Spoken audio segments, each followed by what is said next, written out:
सुप्रभात बच्चों। बच्चों पाठ 7 बहू और बिल्ली और पाठ 8 फूल और कांटा।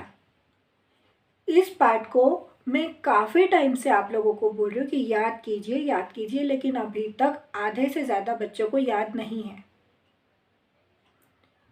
तो क्या आपने पाठ अच्छे से समझा नहीं इसलिए याद नहीं है? क्योंकि याद तो करना ही नहीं है। याद नहीं है का मतलब ये है कि पाठ को अच्छे से समझिए और प्रश्नों के उत्तर मन से लिखने की कोशिश कीजिए। लाइन आगे पीछे हो जाएगी तो भी चलेगी, ज़रूरी नहीं है कि मैंने जो लिखवाया है वही आपको लिखना है। तो पाठ को अच्छे से सुनिए, समझिए।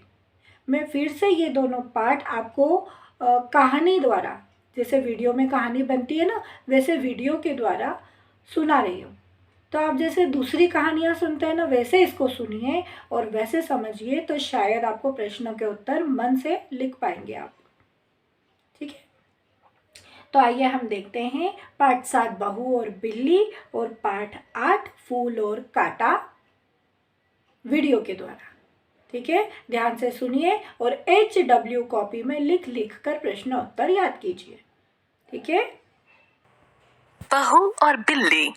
एक सेठ के घर में एक नई नवेली बहू आई। नाम था उसका रूपा। रूपा नाम के अनुसार ही अत्यंत रूपवती थी। बहू के आते ही सेठानी जी ने सारी जिम्मेदारी बहू को सौंप स्वयं धर्म कर्म में लग गई। घर के सभी सदस्य बहू से बहुत प्यार करते थे, पर घर का एक मूक सदस्य था, पालतू बिल्ली, जो हाथ धोकर बहू के पीछे पड़ी रहती थी। बहू थोड़ी देर के लिए रसोई से निकलती और वह दूध मलाई चट कर जाती। एक दिन, अरे देखो देखो, इस बिल्ली ने तो सारी दूध मलाई चट कर डाली। इसने तो जीना मुश्किल कर रखा है। अब इसका कुछ उपाय तो करना पड़ेगा। बहू, जब भी रसोई घर से निकलो दरवाजा बंद कर दिया करो। अगले दिन, आज तो वह जरूर फंसेगी। एक बार फंस जाए फिर जंगल में छोड़ आऊंगी। थोड़ी देर बाद, यह बिल्ली बहुत चालाक है। क्यों बिल्ली के पीछे पड़ी हो? जाओ अपना काम करो। रूपा ट्रे में खीर सजा के बाहर निकली। तभी जोर की आवाज हुई। वह दौड़कर रसोई में आई।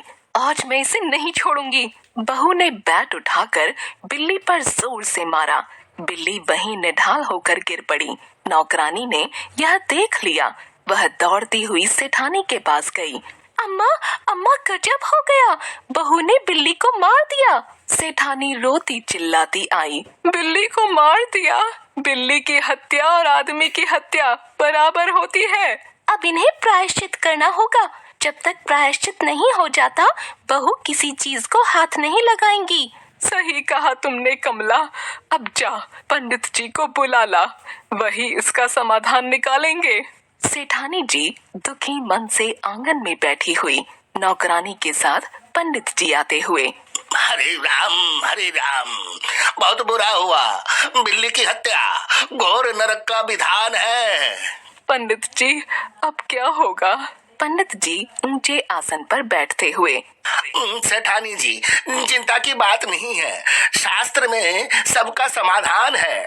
तो फिर जल्दी बताइए। 21 दिन का पाठ और 21 तोले की एक सोने की बिल्ली बनवाकर दान कर दीजिए। 21 तोला तो बहुत है पंडित जी। 1 तोले की बिल्ली से काम नहीं चलेगा। रुपया क्या बहू से बढ़कर है? चलिए छोड़िए, 11 तोला सोना बिल्ली बनवाने के लिए और 500 रुपए पूजन सामग्री के लिए दीजिए। पंडित जी मुस्कुराते हुए और मन ही मन बोलते हुए। सेठानी दुखी मन से उठती हुई। अब तो जैसा नचाओगे नाचना ही पड़ेगा। अम्मा, अम्मा, बिल्ली तो उठकर भाग गई। ये कैसे हो गया? पंडित जी और सेठानी हैरान होकर एक साथ बोले। यह तो चमत्कार हो गया।